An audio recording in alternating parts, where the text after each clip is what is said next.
have said today, we prefer to stay with Denmark. Do you see that as the Who final said word? that? The Premier of Greenland. Well, that's their problem. That's their problem. I disagree with him. I don't know who he is. Don't know anything about him. But that's going to be a big problem for him. Как звучи това? Не го познавам, не ме интересува. Това е проблем за него. При това голям проблем.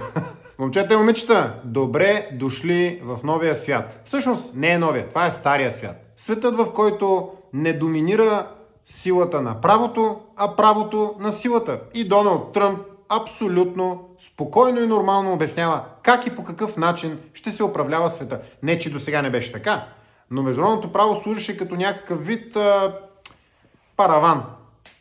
Този параван вече го няма. А министър-председателя на държава с 56 000 души население, при условие, че даже Гренландия не е държава, а е колония на Дания, определено няма абсолютно никакво основание да казва каквото и да било, защото от него нищо не зависи. Харесва ли му или не му харесва. Сега остава само единствено да видим как и по какъв начин Дания и Европейския съюз ще отговорят на претенциите на Тръмп. Ние ги подкрепяме, между другото, и ще ви кажа защо. Защото политиките на Европейската комисия, политиките на Европейския съюз се превърнаха в заплаха за бъдещето на европейска цивилизация. И ако ние, европейците, искаме да имаме свой собствен дом на своя собствен континент и да имаме цивилизация, а не да се превърнем в зрители на унищожаването на нашата цивилизация от изродените потомци на западноевропейските държави, трябва да направим така, че Европейския съюз да го няма.